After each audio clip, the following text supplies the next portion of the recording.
So we're just going to chat about the needs and the uses of the bigger gear for big game fishing. And what we have here is a setup from Rife. It's a bluewater 63S, which has a slip tip and 316s. And we have a gun bungee and a bigger 3 atmosphere float.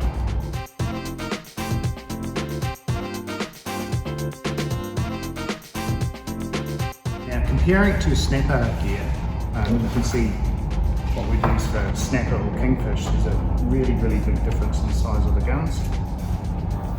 Float lines, as you can see, we've got a standard 5mm rope, and we've got a bungee that we use for big game spearfishing.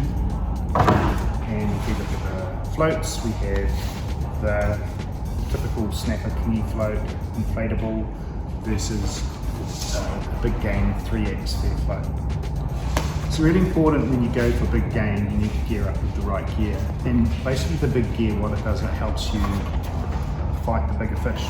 Okay, so the little gear will get pulled under and you lose the fish, which is not very good.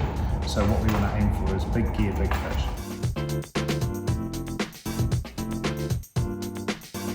What the bungee does is it actually helps you fight the fish. Compared to a rope, where a rope has no stretch, what the bungee does, the bungee stretches with the fighting fish. So this bungee here is 100 foot long, it'll stretch out to 300 foot, so it's got a lot of stretching. The key thing about having stretch in a bungee is that when the fish turns on you and comes back onto you in a circle, there's still tension on the fish. Okay, with a rope, the rope will go slack and the slip tip will fall through. This is a must, it really is a must. Yeah, you might get lucky and land a fish with a rope, but if you consistently want to do it all the time and land fish all the time, this works really well. I've seen some really poorly shot fish use a big bungee like this, and it keeps the pressure on the wound, and it keeps consistent fighting pressure all the way through the fight. Now the other thing that I want to talk about is slip tips. And Rife make a tip called an ice pick, and there's various different brands out there. So key thing with the ice pick is you want smooth surfaces, you don't want any hard cutting edges because they will cut the wound, okay? And once this lodges into the fish, then it's in there for good and it just doesn't come out. So you picture the shaft firing forward and going into the fish, okay, and then it's into the fish like this. So that's inside the fish, and the fish is swimming like this. The shaft then travels down the body of the fish and the fish keeps swimming. We don't have a big metal shaft cutting or pulling on the exit wound or on the hole here, and it just locks in. Like I've seen gutfish marlin with these in them and still land the fish. Two important things is slip tip and gun bungee for big fish. Okay, really good. You'll land more fish if you get it. Yeah, it's a little bit more investment than a little float in a rope float line, but gear lasts for a long time. Looked after, you'll land a lot of fish. Now, when setting up for a big fish, you need some horsepower, so you need, you want at least 3 rubbers or more. Okay, like you can get some double rollers and some really powerful guns now. But think of you shooting a big fish, so you need a lot of horsepower. That's going to give you more range, more hitting power, so it can go through the fish. So think big, and you'll have a higher chance of landing a fish.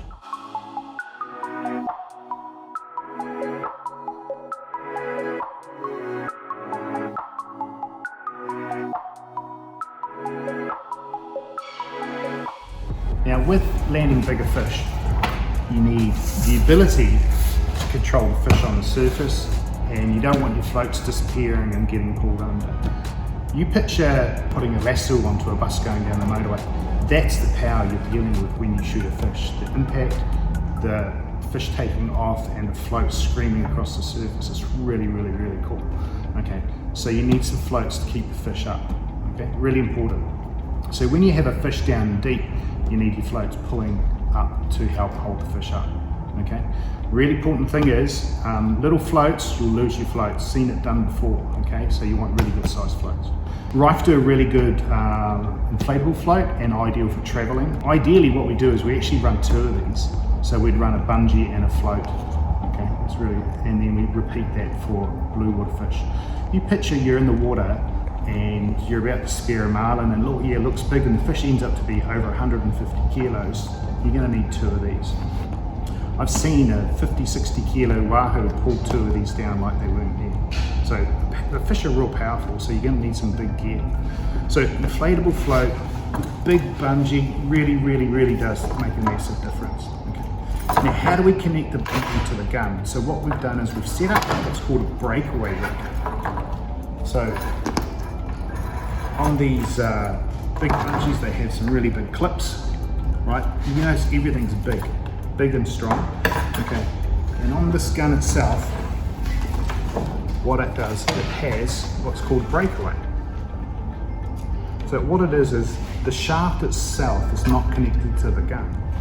We connect this to the shaft. So when we pull the trigger, the shaft goes away from the gun is free, okay? Because you don't want your big gun going down to depths and losing your gun, okay? So once we hook that onto there, then we hook this bit here onto the bungee, onto the float, and then we're set up.